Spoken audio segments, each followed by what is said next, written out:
Behind the Counter is brought to you by Audible.com, the internet's leading provider of audiobooks with more than 100,000 downloadable titles across all types of literature. For a free audiobook of your choosing, go to audiblepodcast.com/Andrew. And by Stitcher Radio. Listen on the go via the Stitcher mobile app. For more information, go to stitcher.com/GFQ.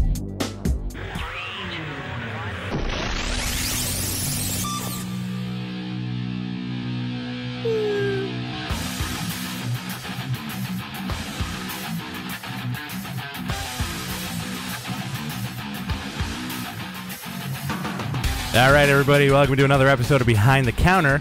I'm your host, Rich Stambolian, and with me, as always, is the man that will teach the world how to Dougie, Jonathan Adler. I'm just going to teach him how to sing. I can't do Dougie myself. You can't do Dougie? No. That's not the Dougie. No. The Bat-Watusi. What was that? It was a bit of a bad Tuesday. Welcome, everybody, to a beautiful episode where we will discuss all things comic books and pop culture. We have a very special guest today. World famous wrestler and all around good guy and comic book fan, Christopher Daniels. And this show, we will finally let cooler heads prevail. That was an air conditioner joke because it's right behind my head. It sure was. Sure was. It's about as hot as the sun in the studio, but we're keeping it cool tonight, guys. It's at a steady 88.3 degrees. It was 98 degrees before. That gets a wolf pack kiss. Do it. So what's going on, man? Not a whole lot, man. Just trying to not die. Trying to read these comics? Trying to read these comics. Yeah. Trying to breathe at a lizard level. Mm-hmm. It's just so I don't melt on. You got to breathe through your skin. I know that's what I'm trying to do. It's all coming out of the shirt and the pants. Or you ever try breathing like a dog when you get real hot? Yeah, I'm gonna do that for the next hour. You sound like one of the fat boys.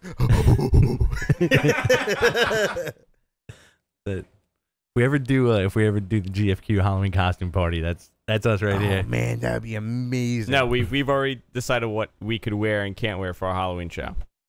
Oh, that's right.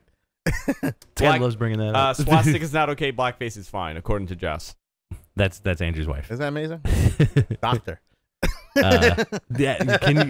My wife is a doctor. You have to call her Dr. Wife from now on. Dr. Wife. Excuse me, Dr. Wife. Dr. Wife, why is there no water in the house? We're not allowed. No water. I'm starting to believe that's true. Water is bad for you, man. After John enjoys chugging his cup of ice. You got any? But you do not. You're drinking the ice, but you won't drink from the sink. It's disgusting. Oh, come on. Gross. It tastes gross. No, it's fine. It's New York City. That's the only thing. Yeah, New York City. That's all you've been drinking for the last few years. You don't even know any better. I'm slowly getting lead poisoning. I have no idea. Yeah, you probably are sterile as hell. Probably. Sure, your brothers have problems. You're not looking too healthy. This guy, you gonna zap him for the rest of the show? Mm-hmm. Save those energy on the last show. That's true. All right. You got any news? You got any news for me? Nope. Very bare bones this week, right? Yeah, man. I mean, the biggest news is, if we talk about the JLA thing. That's true. That was pretty big. But otherwise, in terms of scoops, James Robinson may be writing Namor. Awesome. I'll take it. I don't like it. Why not? I don't know, man. A Namor book never works. It's a weird Namor book works. Like that one that came out a few years ago where he was like a young Namor. Yeah, no, that was cool. Yeah. Jay Lee drew it, I think. Yeah. Is that the one? I don't know, man. Like, what it is? Like, I love Namor. I think they figured out the niche with him where throw him on a team. He's a really good dynamic. Yeah. He was great on New Avengers. He was great on Uncanny. It's the way Bendis writes him, though. Yeah, but Hickman writes him really well. Where he writes him like a really hard Namor. Yeah. He's a total dick. But I don't think that he can really handle a book on his own. He's got no. Again, you can't have a book without a rogues gallery.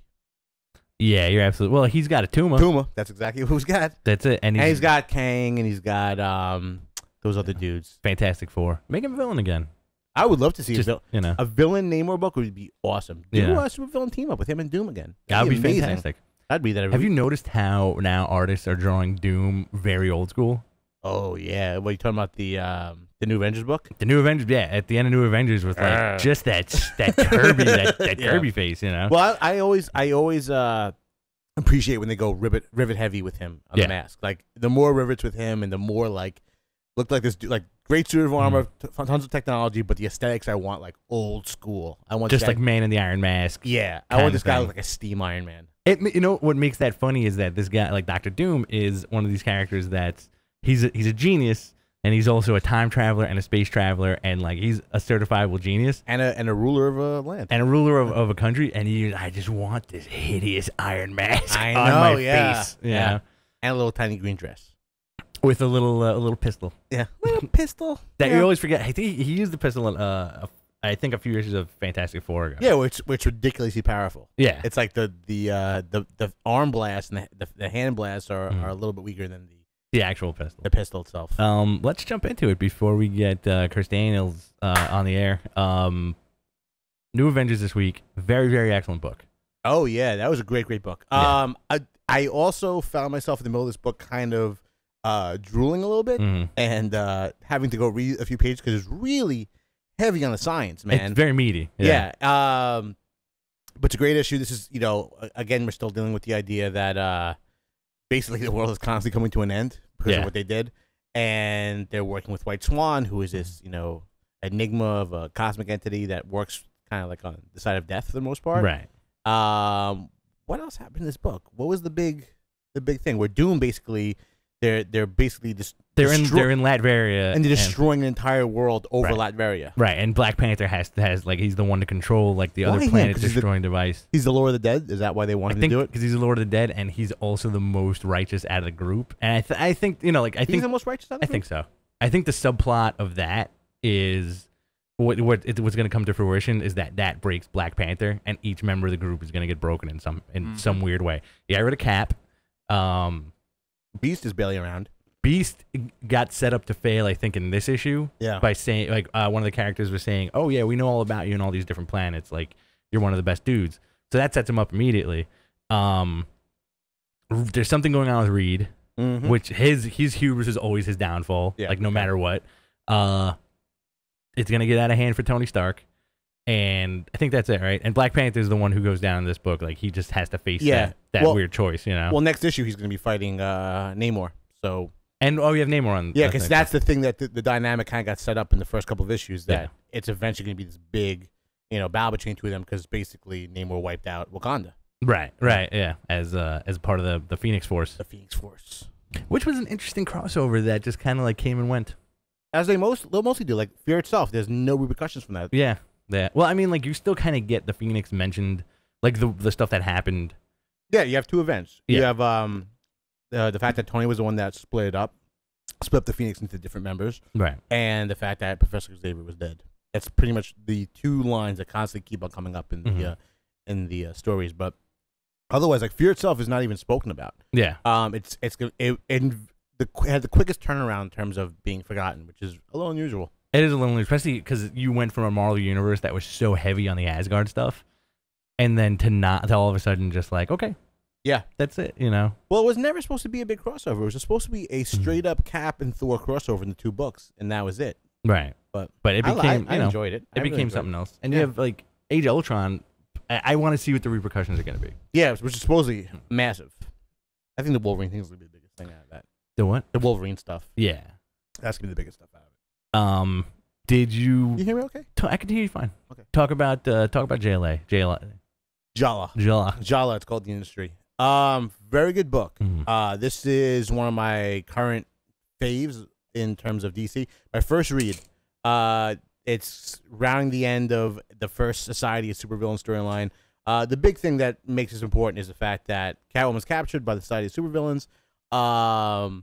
And there's a mysterious leader. I mean, Dr. Ivo is on the team. Shaggy Man's released to be announced on the team, which is, I know, one of Rich's favorite characters. Yeah, absolutely, of all time. Blockbuster, Signal Man, a bunch of guys. So Catwoman gets captured. She was trying to infiltrate society. Long story short, at the end of the issue, the mystery leader blows her brains out. So Catwoman's dead. Yeah, but see, something like that. This is supposedly the firing shot for the Trinity War. It's like the beginnings of it. So Catwoman dies. Batman also has to deal with an immediate death on his conscience. Right. It makes no sense to me. I don't think it's really Catwoman. And like the weird thing number two, I think like to me that makes me feel like the DCU is like the Ultimate Universe in Marvel, like the current DCU. Yeah, You know, I know what you're saying. because it's kind of like you're not unnecessarily wiping a slate, but you're kind of just making a like that's a pretty if it is Catwoman, that's an interesting decision to make to have her killed, but you have a lot of factors involved. It could not be her. It could be Martian Manhunter. Nah, Martian Manhunter's in the other room. You know, it could be a number of things. Yeah, You I know? don't think I don't know. I think the most reasonable one is that it's someone else acting as Catwoman. I do think that she is dead. I mean, in terms of comic book terms.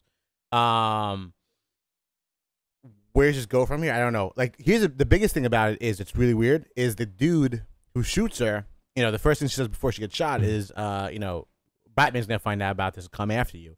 And very coldly, the person goes, you know, that's what we're hoping for, and just like, ha.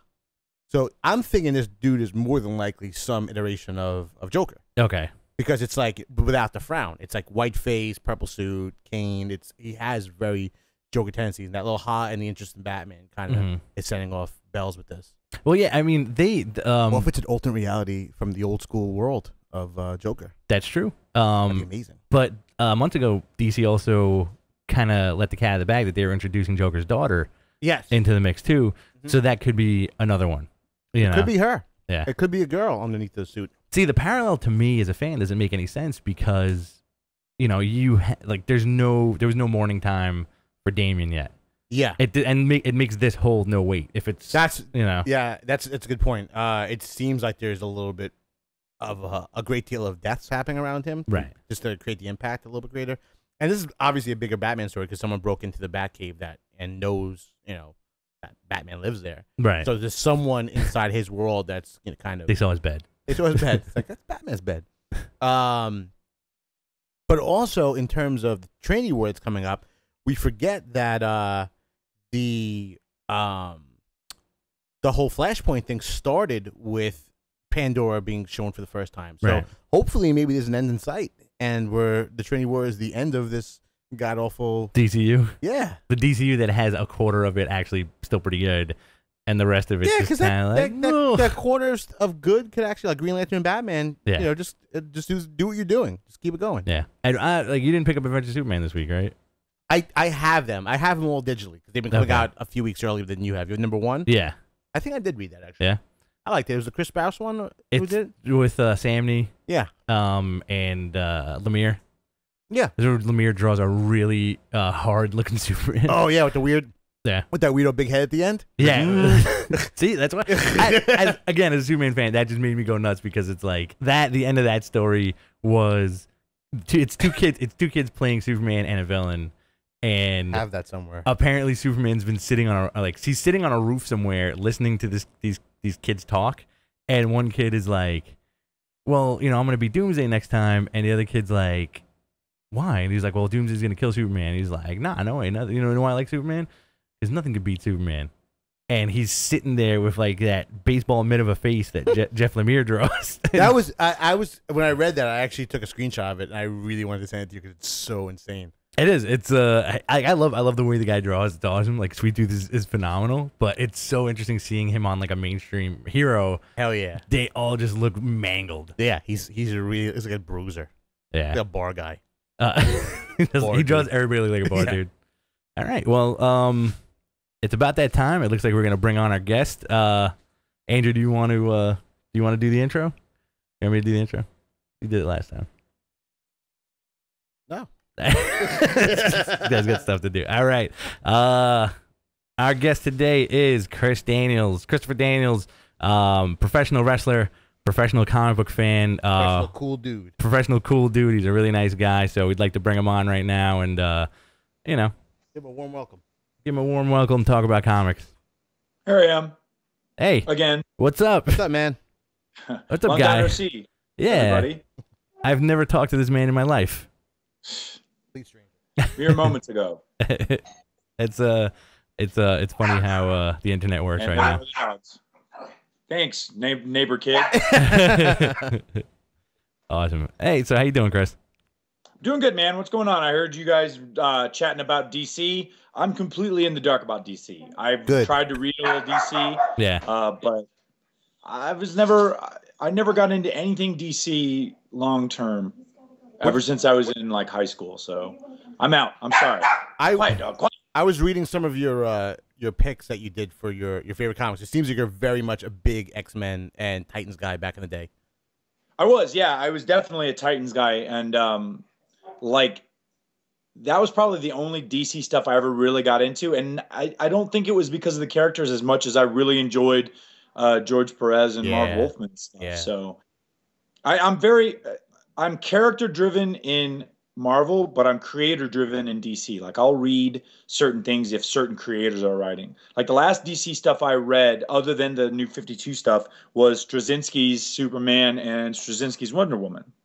That stuff was good. How did you like Straczynski's Superman? The Superman. I wasn't that into the Wonder Woman. I dug the Superman. I don't think anyone was really into the Wonder Woman. Mm-hmm. I just I think there was too much like mythology, like back history mythology for Wonder Woman for me to appreciate it, I guess. Well, I just didn't get into it like I got into the Superman stuff. Well, what are you reading nowadays? Like, what are like your top reads that you really can't miss? Definitely all new X-Men, Superior Spider-Man, Avengers Arena, Uncanny X-Men. Let's see. I just picked up the X-Men #1. That was good. It was really good. I dug it. Yeah. I'm not as big into Brian Wood as I am someone like Bendis me too. Or Ed Brubaker. But I think I can grow to, appreciate his stuff. I know he did the X-Men, the last couple runs on X-Men, or the last arcs on the actual X-Men title before it got turned into this X-Men title. Yeah. I'm not as familiar with his stuff, his previous stuff, as I am, like Bendis and Brubaker and even Jonathan Hickman. Yeah, Brian Wood, it can be a hard sell for people sometimes. He grew on me. Because sometimes people just disagree with his writing style. Because he has like, it's a very distinct style, and you can see it throughout his like other stuff. Like are you just solely sticking to Marvel? Because he did some awesome stuff on Conan from Dark Horse. It's still coming out. Yeah. Yeah, it's very rare that again, if I go outside of Marvel, it's because it's creator driven. Like I just picked up the Green Team because Art Baltazar and Franco are pals of mine, and so I gave that a shot, and I like that so far. I've picked up Thief of Thieves from Image because of Robert Kirkman, and I was picking up Bloodshot for a while. I'm a little bit behind on Bloodshot. I gave the Valiant stuff a try because the original Valiant was in my heyday. But the only thing that I stuck to was Bloodshot. Like I was okay on Harbinger, and Archer and Armstrong wasn't the same for me like it was the first time around. I didn't get into it, but I dug Bloodshot, and I'm maybe 2 issues behind on that. Bloodshot rocked. That one I dig. That's a great book. I mean, I'm a big fan of all the Valiant stuff. I kind of followed all of the newer stuff, and I was a big fan of it when it first came out.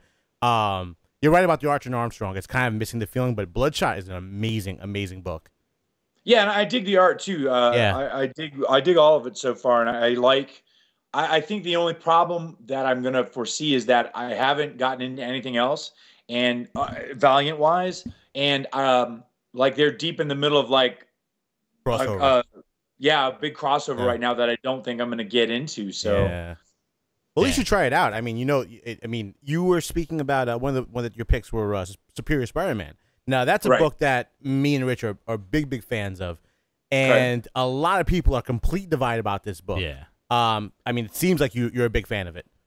Yeah, I am. I think it's and I discussed this with the guys at Marvel not too long ago on their podcast. It's one of the books that I feel like the hook is how long can they keep doing this? Yeah. You take a concept like this, you take a concept like All New X-Men, and you got to think to yourself, well, at some point they sort of have to go back to the status quo, don't they? Yeah. And slowly but surely, that don't they it's almost becoming weaker and weaker by the month. Like you get the end of Superior #9 and the start of Superior 10, and you think, well, maybe this is going to be the new status quo. But I can't imagine that's the case. Like I think Dan Slott has an end game in mind. Oh yeah. It's just a matter of how long can he keep that running. You know what I mean? And the dynamic is amazing. I mean, Otto as Spidey is such a fun thing to play with. Yeah, and I've dug it so far. I it's funny, like at the end of 700, Spider-Man 700, before the first issue came out, you could sort of hear the comic world going nuts. Yeah, absolutely. And I knew that there was going to be some sort of like Deus Ex Machina, but I didn't think it was going to come so early. But at the end of the first issue, you see that there's Peter's mind or his spirit or whatever. So I think that was smart of them to like get the first issue, get that in there, so that there was that glimmer of hope for fans to sort of stick around. But now that he's supposedly been eradicated from his memories, it's interesting to see where they go from here. Yeah. Yeah. But what now? You've been a comic book fan for your whole life? Pretty much, like since junior high. So like since like the late 70s, early 80s. All right. What we always a good amount of time. On this show we always talk about what does it for a fan, like what makes the average person pick up a book and want to read it and arguably get hooked for the rest of their lives. Like what did it for you that at one point you realized, like, hey, you know what, I have a comic book collection, I'm a comic fan, I care about these characters? I'd have to say it was Claremont and Byrne and their X-Men. And it's weird because it was sort of the fashion of the time. And so that was why I tried it, but the quality was why I stuck around. And the truth of the matter is, like, the first stuff that I remember buying and saying, okay, I got to take care of these, I want to keep these forever and collect, was like right before the Dark Phoenix saga, like 128, 129, 130, all the way through to 137 was the end of the story, and then 138 was Cyclops leaving. But like right around that period of time, I was starting to collect, and I thought, okay, well, this is good. I like Wolverine. I like this guy's art. I like where all this is going. So I think having fallen down a lot in my career and not having the clearest of recollections, that's usually what I point to as the thing that got me into comics and kept me into comics. Like, I know that I had comic books before then, but it was almost like, I'll read this, blah, blah, blah. But the thing that got me hooked was their stuff. Well, you're a huge X-Men guy from what I know. Right. And like, what is it about the X-Men that did it for you, as opposed to like being like a huge Captain America guy or like just loving the Fantastic Four or Thor within the Marvel canon? I think the variety of characters, like, the Fantastic Four was a family. The Avengers were all sort of cut from that same cloth as far as, to me anyway. But the diversity inside the X-Men, the different countries represented, the different powers represented, that whole thing, I think, sort of caught my eye. And like I said, for some reason, I gravitated to Wolverine. Oh, hell yeah. I think we all did. Yeah, I mean, it's kind of hard not to. Otherwise, he would be in every comic book ever. I remember. I think what kind of, because X-Men was one of my first comics too. I remember seeing, I think, my first X-Men comic when I was going to Toys R Us when they had those like packets of comics. Okay. And it was the first issue where who's joined the team? Havoc was joining the team, and it's like it's one of those famous covers they kind of do where it's like, "Welcome to the team, Havoc. Hope you survive the end of the day." Right. And it was like Magneto was on the team, Longshot was on the team, and Longshot had blades in his hands, and Wolverine's there looking like a psychopath. Rogue looks like a psychopath. And I was like, "What the hell is this book? It doesn't look like any other team book out there." And it was like a punk rock kind of approach to superheroes at the time. Yeah, they were. I also remember my first experience with an X-Men comic. My first comic was a Spidey comic. But I remember my dad used to work at the Busy Bee Mall, and in the basement, that's where Chameleon Comics used to be. And they had a life-size standee of Wolverine, and I would go down there and I would stare like I was a dopey kid. I'm a dopey adult too, but like as a dopey kid, and I'd stare at this thing and be like, "Who is this guy? Like, give me stuff with this guy in it." And then it kind of like opened the doors. But I think also X-Men, especially for me, was the first time that a comic character, like a good guy character, it wasn't defined by this like personality. They had severe personality flaws, all of them. Yeah. So the line between a good guy and a bad guy was kind of blurred, and I kind of liked that. It made them all interesting to me. Especially with Wolverine, where he's definitely, yeah. he's definitely, you know, a psychopath. Yeah. Yeah. The first X-Men story I ever read was the Hellfire Club when Wolverine ends up in this, like the classic Wolverine moment in the sewer. That was fantastic. Chris, what are your what are some of your favorite stories from all of comics? Ever. Definitely that, like the Dark Phoenix saga was definitely something, and that, like that issue that you just mentioned, that iconic image of Wolverine popping up through the sewers, and you know, now it's my turn. You know, that was a big John Byrne thing. Like John Byrne, like put his emphasis on that character because they were going to get rid of that character, and if it wasn't for him, you know, I think there's a lot of John Byrne's influence on the growth of that character. Oh, absolutely. And, yeah. So yeah, those things. Favorite comics. You know, I actually just did like a top 10. Like this guy was like, "Oh, what are your top favorite comics?" And it's so hard to say your favorites because like over the course of like 30 years I've been collecting, it's almost like I've forgotten so many of the things that I have, and then you go, "Oh, what about this?" I go, "Oh, I love that." And then you know, so like on this top 10 that I just gave, there was Claremont and Burns X-Men, Wolfman and Perez's Teen Titans, especially like the Judas Contract. That was awesome. I was a big fan of like the first Wolverine miniseries that Miller did, Claremont and Miller, and even going through Frank Miller stuff like Ronin was awesome. That was awesome. That miniseries was awesome. Camelot. Did I say Camelot 3000? No, that's a great story. That's a great story. Jackson I was a big fan of that too, and I'm a little bit surprised that hasn't like been like movicized yet. Like no one's put that on film for some reason. That's a good point. It's a good concept, and it would really work for film. Yeah. And maybe we've gone too far in storytelling for it to go back to that, because like at the time, remember this came out in like early 80s. Yeah.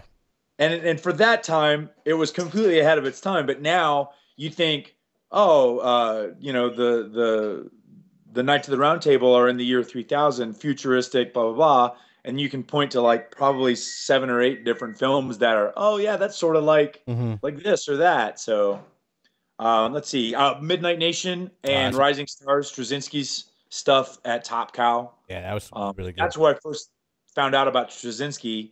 And he's one of those guys like talking about following a creator to DC.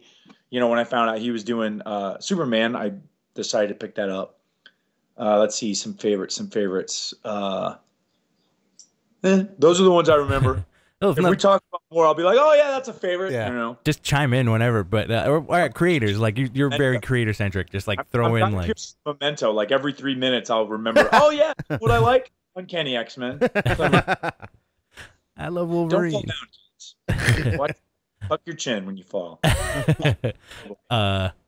Give us some creators, man. Like you were talking about. You mentioned twice that you followed Straczynski, right? From wherever he was to wherever he was. Like, who are the guys that you follow now that you would just kind of, if somebody jumped ship, went to another company, it'd make you sad. Yeah. You know what? It wouldn't make me sad that they jump ships. You know what I mean? Because I like the creators. Usually, if I like a creator, I like no matter what he writes, unless he completely jumps the ship. Which is possible, but like I'm following Bendis. Like usually, if I pick up something that Bendis is writing, I'm gonna enjoy it. One of the first things of his that sort of got me into his writing was Alias, and then Pulse when that sort of transitioned. Oh, awesome. And that was such a great concept to me, where you take this former superhero that no one had ever heard of, sort of like what they did with the concept of the Sentry. Mm-hmm. And have this huge backstory where she's sort of a normal human being now. Like that to me, and it was so easy to read. It was so easy to get into. Like there's some writers right now that are so dense, so hard to get into. Like I have to, like Jonathan Hickman, I have to read, like really read. Yeah, you do. Yeah. It's just, and I think that's one of the reasons, like I've enjoyed his Avengers stuff. His new Avengers, I'm not so keen on yet. His Avengers stuff I like, but like his FF and his Fantastic Four, I had a hard time getting into. I got away from it for a while because I couldn't get into it that much. You know what the thing about with Jonathan Hickman is he really does a lot of crazy world building stuff. Like I think the beginning of the FF stuff, I really wasn't feeling it too much, and then it got really big. See, that, I was the opposite on that because he did it with Dale Eaglesham. That was his. That was the first time. That was like the first arc, and like when you put that guy's art with anybody, it's like a completely beautiful mashup.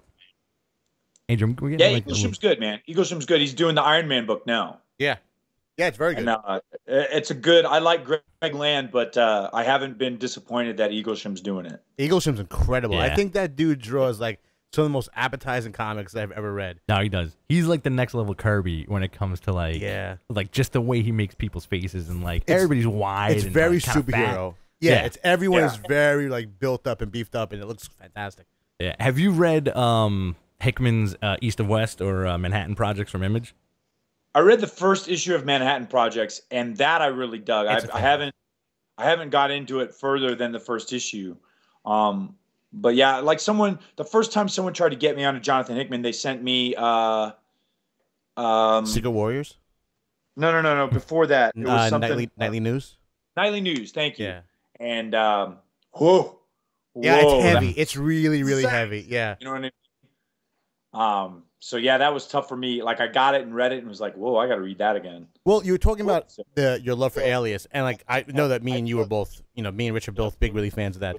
That was, I think, a huge moment for Marvel when it comes to. That was almost like a Vertigo foray into Marvel Comics, where they're taking like a darker, more adult approach and very strong character who is someone that we didn't really know. I think that was the beginning of a new way, that the Marvel that we kind of identify with now. Yeah, and I it's funny that you say sort of a Marvel version of Vertigo, because I feel like every once in a while they go through that period of time where they want to delve into the dark. Like first it was Marvel Knights, and then it was Max, and now like I feel even like the Ultimates comics or the Ultimate comics are sort of Vertigo in the sense that they're more willing to I guess pull the trigger on such sweeping changes like lives and deaths of characters and concepts. Like I haven't, like I was more into Bendis's Spider-Man, like the new Spider-Man. Hey, there's something on my face. There we go. Like the new, the new idea of Miles Morales as Spider-Man. Like I'm into that. Yeah. But for a while there I am again. For a while I was getting like the Ultimates and what's the there's another one. There's Ultimate Spider-Man, and what's the other one? Ultimate X-Men. Yeah, an Ultimate. Okay, yeah. And there was the basically the concept in the Ultimates is like the Civil War in the United States. Yeah, and Captain America has become president, and just like those completely dark universe style stuff versus what's happening in regular Marvel. Yeah. So yeah, I think like if there's. I think maybe they've never really done a full-out Vertigo because they sort of do it halfway all the time. Yeah. That makes sense? Absolutely. I always thought that the at this point the Ultimate Universe is kind of being held on by like a very thin string. And we've chatted on the show about how it seems like they're going, like Miles Morales is going to be around for a while. The other guy's not so much. And that he might end up in the Marvel canon. In the regular Marvel canon. Now, as a fan, like, would you? Because me and John disagree about this. Like, would you say that is a good move, or just keep him in the Ultimate Universe and have him be like the last hero on Earth? Wow, are those the two choices? Because you can third choice is whatever you want, man. Well, I'll be honest. Like, I wasn't. The only time I was really into the Ultimate stuff was when the Ultimates, Mark Millar and Brian Hitch. The first like 2 series, like I was never into Ultimate X-Men that much. I was never into Ultimate Spider-Man until way after the fact, like 13 trades in. Then I decided to get all of them, and then was like, oh, okay, this was Bendis, and it's really good. I don't know, man. I dug the Spider-Man miniseries. The fact that it was really not the first time they did it, but the first serious time where they did the crossover style with the regular Marvel universe. It was great. Yeah, I dug it. And it depends on the creators, I think. Like I think when Bendis writes the characters, it's really good, but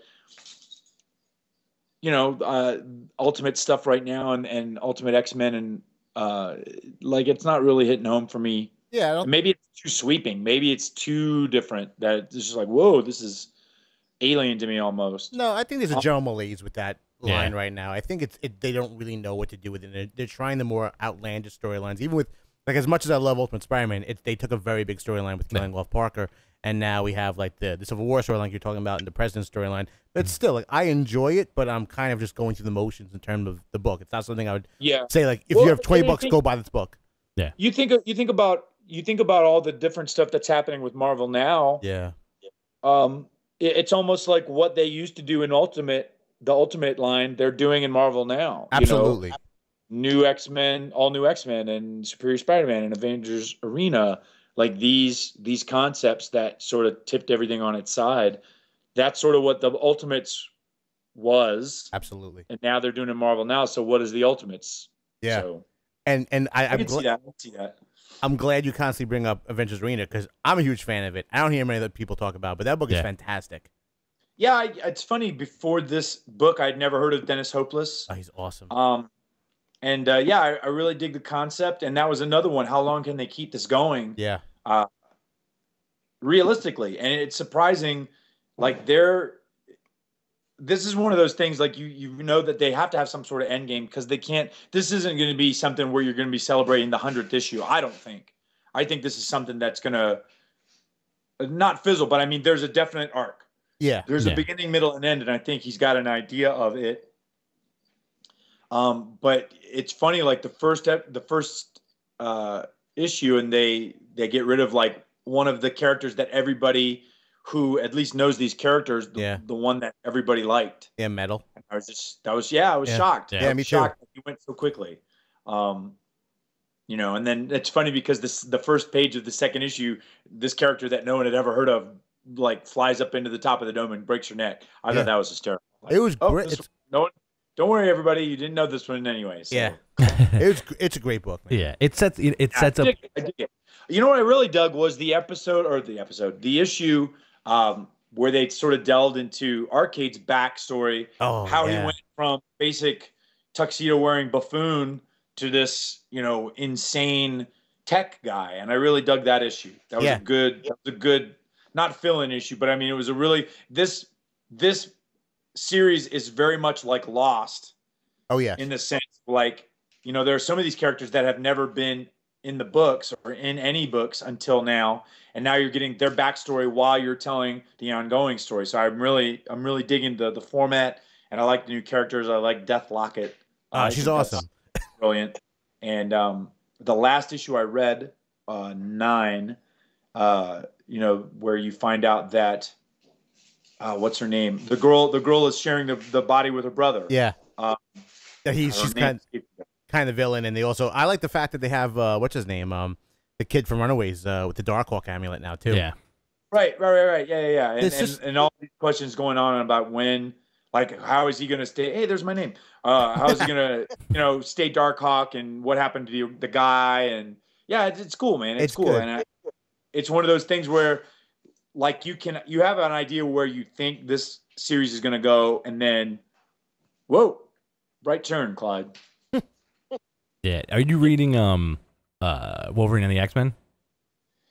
Not Wolverine and the X-Men. I'm reading Savage Wolverine, and I'm reading the new Wolverine.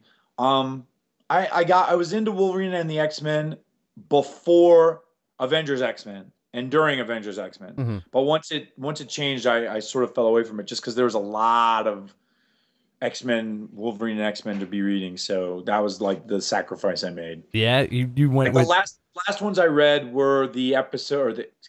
We do that also, don't worry. Where his brother, Dog, like he had the interaction with the team. Yeah. And you're not too far behind. Huh? You're not too far behind. There's only like a couple issues after that too. Yeah, but it was like, to me, it was just like I could have not read it and not missed anything. Yeah. You know what I mean? Like I'm not sure how Wolverine and Savage Wolverine is going to be, because like Savage Wolverine feels very much like just episodic tales with new character creators, and the Wolverine with Cornell and Davis drawing, depending on how long Alan Davis is going to draw, that may or may not be the same thing. You know what I mean? It may just be like, oh well, here's Lionel Yu and Ed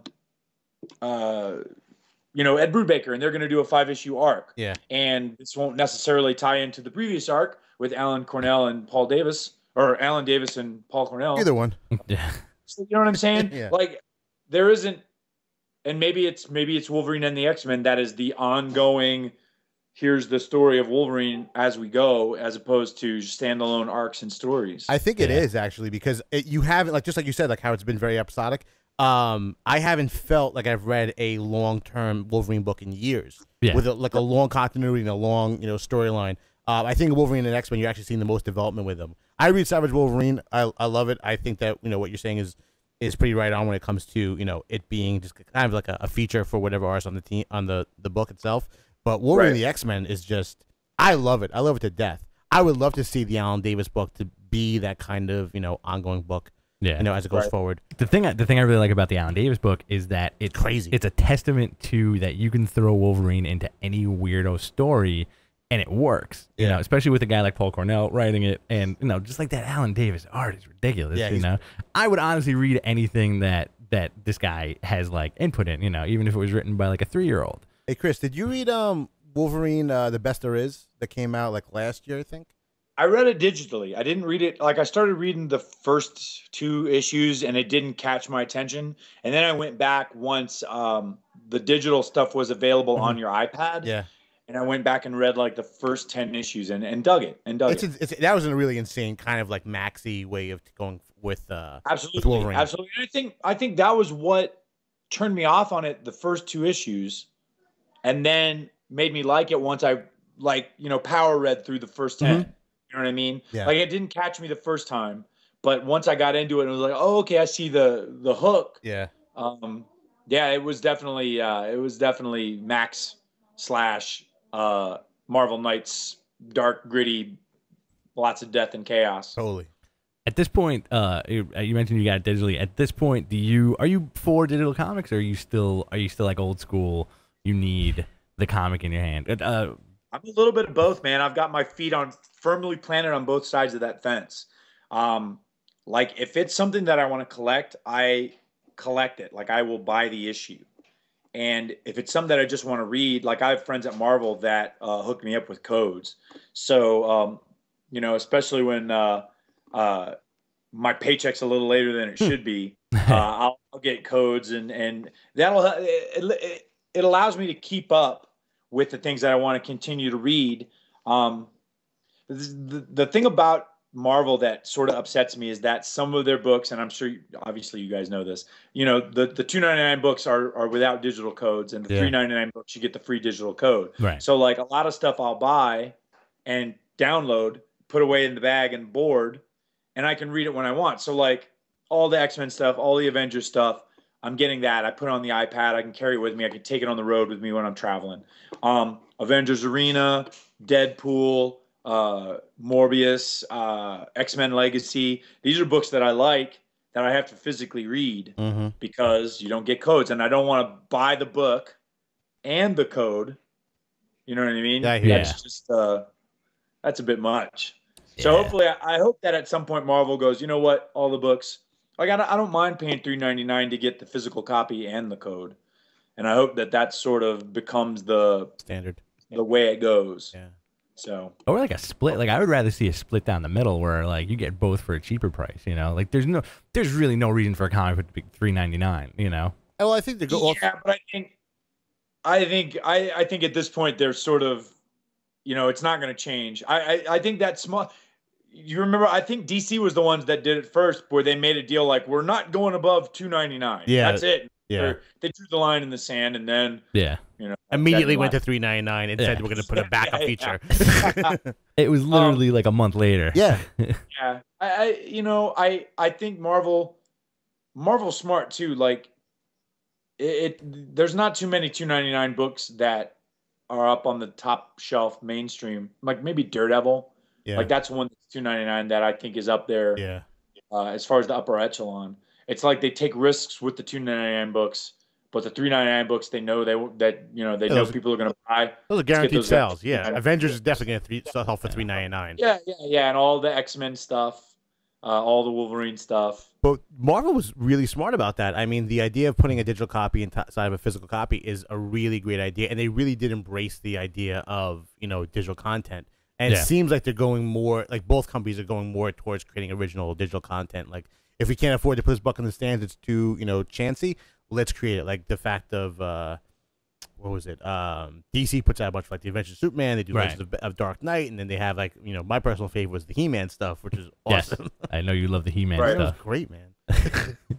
But Marvel also does the augmented reality stuff, which I think is like really super cool, you know. And it's like a little thing for like a fans if you have like the reader, and then it kind of gets you more into like the digital realm. I'm still not 100% on the digital stuff. Like I like going out and buying my comics and having the interaction with dudes in a store. And I like the physical part of it. I mean, I would much rather prefer having a physical comic, but the fact of the matter is the space is gone. I don't have any more room to house comics anymore, and the amount of comics that me and you read, it just can't happen anymore. I need to go digital. I need, for real estate reasons. Gotta save the space. Chris, have you ever thought about like jumping into the comic book business and like writing?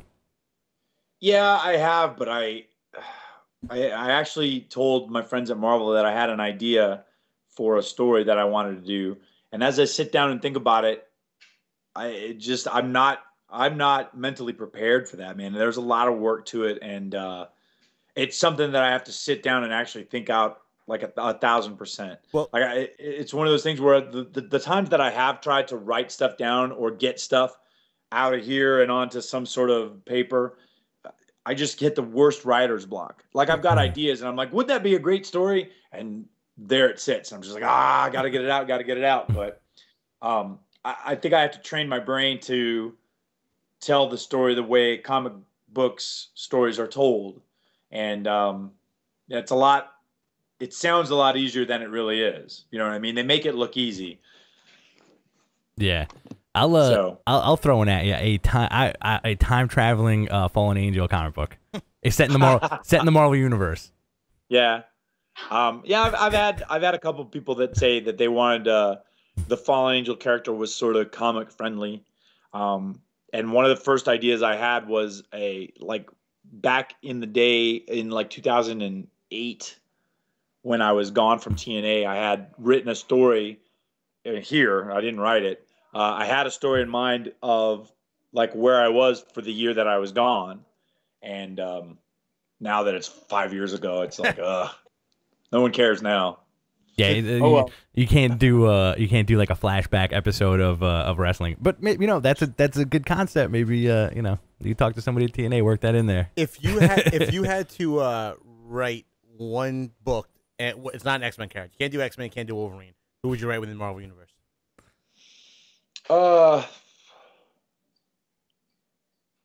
Probably Spider-Man.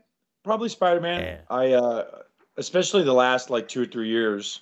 I've sort of had a bit of a kinship, or not a kinship, but I mean, I've really enjoyed his stuff to the point where he's become one of the like high points of my reading schedule. Absolutely. So yeah, I think I could do something like that. I say that, but we'll take that. Well, we'll take that answer. Take it. What about what's your stack when you go home after you pick up a bunch of books? Like, what's always number one? Probably anything by Bendis. Like all new X-Men right now is the top of the heap, and if it's not that, it's Uncanny. How do you feel about Cyclops? I'm really digging him now. Like I didn't get into him, like as the Avengers versus X-Men miniseries was going on, I wasn't that deep into him. But now, like especially the way Bendis has written it and the way that it's come across through all new X-Men and Uncanny X-Men, he's become much more of a sympathetic Magneto style character than I think Magneto was back in the day. Like I think he's become very much justified in the way he's reacting to a lot of things, and that makes an interesting character. I think that's one of the things that I took from comic books that I brought into like wrestling, like making wrestling characters, is that idea of having a villain who wasn't being a villain for the sake of being a villain, but who was a villain because what he thought was right wasn't right. And that's what I think Magneto was always great at, but I feel like sometimes he was not evil for the sake of evil, but like sort of bordering on that. Like he was too wrapped up in being himself. Yeah. He wanted to rule the world. And, I think that the way Cyclops has been written in the last year, it's much more realistic to say, all right, well, I can sympathize with this character and I can sort of see where he's coming from. And I think that's a great villain because he's sort of become the villain despite the fact that he's the protagonist in a lot of these books. And I think, it's a credit to these writers where they haven't, I think they still write him like he hasn't given up the ghost. Like he knows that he's done wrong and he wants to be that good guy, but at the same time, he's not afraid to get his hands dirty. And so like that I think is very interesting to read. And, the two books that Bendis is writing, the Uncanny and the All New X-Men, I think that's, in the last, I guess it's 17 issues, it's like 11 issues of All New and 6 of Uncanny at this point. But I mean, that's a lot of it. To me, it's reestablished that character as like the linchpin of this whole story being told. Yeah, it's very meaty, and plus, like now, like I always feel, like for the past 15 years, comic books are very much geared towards adults, and at this point, you're not getting a guy throwing missiles at a boat. You're getting a clash of ideologies between friends and teammates, and they kind of laid the seeds with that, with like Civil War. And I think the X-Men stuff kind of brings it, it fleshes it out a little more, especially with like the big Cyclops Wolverine debacle. Right. Did you read X-Men Schism? Because that was the first touch that's the first hint you get that there's going to be something major happening. Awesome Cyclops Wolverine fight. Oh yeah. That whole thing was good, and the Regenesis stuff. Like I was in for the first couple of issues of all that stuff too. But it's funny. It's sort of been building up the entire time they've been there. It came to the head the first time in Schism, and then, now what's happening. And it's funny, I had this discussion too. It's funny how like Cyclops has become Magneto and Wolverine has sort of become Professor X, and you would never have thought that 10 years ago. Yeah, it's an incredible dynamic, and and it's a testament to Bendis, for going into this world pretty much fresh and kind of shaking up the status quo. I think one of the most fascinating things with All New X-Men is he got around the loophole of Jean Grey by not bringing back like old school the regular Jean Grey, right? By going back with young Jean Grey and what he's doing with her character. I think it's fascinating. And even with Angel, like all the Angel stuff has been really, really good. It adds a weird level to that onion because even though she's like 15-year-old Jean Grey, everybody's still in love with her. Yeah, like Wolverine's still in love with her, Cyclops still in love with her. And even like Beast, like she's the symbol, like she's that symbol in the X-Men of like what we lost, kind of, and the fact that she's there and it's kind of still broken makes it just more of a mess. And like I love my X-Men being complete emotional messes, and they're definitely there right now. Absolutely. Chris, what would your number one X-Men book be right now? All New X-Men? Yeah, definitely. All New X-Men. Yeah, that book is fun. Yeah, I can't followed very closely by Uncanny. But I'm picking up like Uncanny X-Force. Just got the first issue of X-Men, like I said. It's weird how it's like they whittled down to like one book and then they burst out into another 5 books. So like Uncanny X-Force and X-Men, and all the teams, and even Uncanny Avengers is sort of by default half an X-Men book. It's interesting to see where all this is going.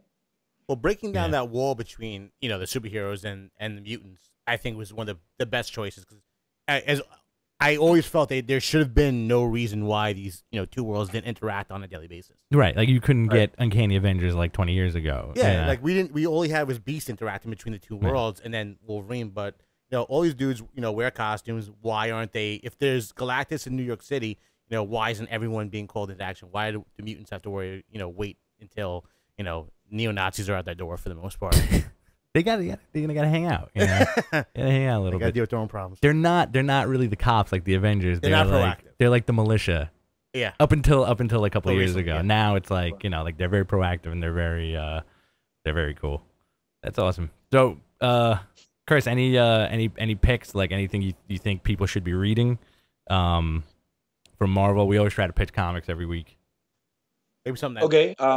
Well, like the top 3, like I said, what I'm following and very happy to follow, all new X-Men, Superior Spider-Man, Avengers Arena. I'm really digging X-Men Legacy, and I didn't think I would. A book Like rock. the first 2 issues were very tough to get into, but once you did, admittedly a character that you may not have embraced or at least got into, I've gotten into. Morbius, I just finished the first arc, and I dig that. I like that concept. That book is fun so too. far. I think I'm trying to give Fearless Defenders a try. It's funny how many, not all women teams, but I mean, like the focus on Fearless Defenders being an all-women team, and then the X-Men book with Brian Wood being all of the female X-Men. It's weird how that sort of has become a theme in Marvel's books right now. Good point. Yeah, and then there's a book that I didn't even mention that I just thought of was Guardians of the Galaxy. Oh yeah. Yeah, we're huge fans.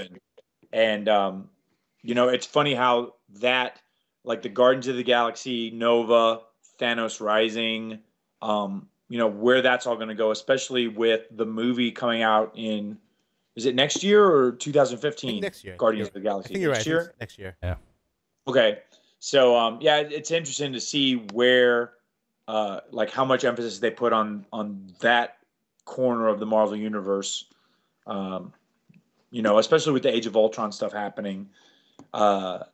So yeah, it's very interesting with all of that happening. And in Age of Ultron, we didn't even mention that this whole thing, the Age of Ultron miniseries is very good right now. Love it. Yeah, it's. I want to see where it goes, especially with. Let me ask you guys a question. Sure. Do you guys feel like it was like when I was reading this, I felt like I was sort of reading the beginning of the Age of Apocalypse, where by killing, like in the way that they killed Hank Pym and the world has changed, how the Age of Apocalypse started with Xavier dying. Like I've seen, it felt there's a parallel to there. Yeah, it feels very parallel, and I'm wondering, I'm sure it'll, it's going to go its own route, but I'm interested. Like I've been trying to find those issues digitally, like the stories in the X-Men where, wasn't it where like they were trying to kill Magneto, and instead someone killed Xavier, and that's how the Age of Apocalypse started. It was Legion from X-Men Legacy. Yeah. Right. Yeah, they kill him, and then Professor X gets killed. But yeah, Right. we both, me and him, I think every week we end up talking about Age of Ultron. We love the hell out of it because it's another alternate reality superhero storyline, and Marvel does it so well. Yeah, they do such a great job, like especially with the character designs and like just like the little nuances that you get that are like you don't see that stuff very often from Marvel, but when you get it, it's like like the Doombots with like Viking helmets. Yeah, I mean, It's awesome. That's just enough for me. So you're keeping up with it, I'm assuming. Yeah, and the tie-in stuff. Like I just read the Avengers Assemble tie-ins and the Fearless Defenders tie-in and the Wolverine and the X-Men tie-in. So that's one of the things too that I think Marvel does really well is the supporting stories throughout the regular the monthly books. Those supporting stories that don't necessarily tell the main plot of Age of Ultron, but they tell like how these characters got there or where they went. That to me is very interesting. Awesome, man. Awesome stuff, man. Comics are so great at this point, man. Especially Marvel. Yeah. It's good to like Marvel, man. It's good, especially if you're a fan of good reading. There's so much to read. It's true, man. They're kicking so much ass, man. Just like like our job here is to like just try to put comics in people's hands, and we're always on the Marvel's just like dominating it right now. Yeah, because Disney Boy is so disappointing. Yeah, that's true. Chris, all right, we got 3 minutes. We're gonna have to let you go. We really appreciate you coming on, doing both shows for us tonight. We'd love we'd love to have you back again, man. I'm sure there's another show after this. If you know anything about Windows 95, you could probably talk. No, you have to get Michael Manna back on the show. He knows his Windows 95 way better than I do. He's the technical wizard. I just spoke to Michael like 2 seconds ago. Yeah. Awesome. All right, he was Chris. probably helping. He was probably the reason that thing came up on the screen a minute ago, and he helped get rid of it, right? Yeah. Yeah, I mean he takes care of everything for us here. Yeah. Just when DOS crashes, that's Yeah. that's what the whole network is based on. All right, Chris. Thank you so much. Chris, thank you so much. Thanks, guys. You got anything? You got anything for your sign off? Thanks again. Continue to read Marvel. It's your universe. Blah blah blah. So, thanks for having me on, guys. Oh, that's great. Take it easy. Thanks, man. Bye. All right, we got 2 minutes. That was a good interview. That was really good. Yeah, he's a lot of fun, man. He's a really cool guy. Ain't knows his stuff. Third co-host. Let's do it. That's it. Let's Andrew move him up to New York. Where is he? Where is he? I got to talk to the accounting department. I think we could do something. Where is he? Where's he based out of? Florida, I'm assuming. Okay. I'm not Oh, sure. because TNA. Yeah. We should have him and Trevor on. Do like a 4 horsemen of comic books. Yeah. I'm guessing TNA's not live tonight. No, he's got Very it. relaxed. Yeah. He was on the way there. He's like, yeah, it's at 9 o'clock. I'll leave in like 30 minutes. I got an hour. Cool. All right. Well, looks like we got to looks like I gotta learn how to speak English tonight. Looks like we got to wrap it up, guys. This has been another episode of Behind the Counter. We'd like to once again thank our special guest, Fallen Angel Christopher Daniels. I'm Rich Stambolian. I'm the other guy. It's John.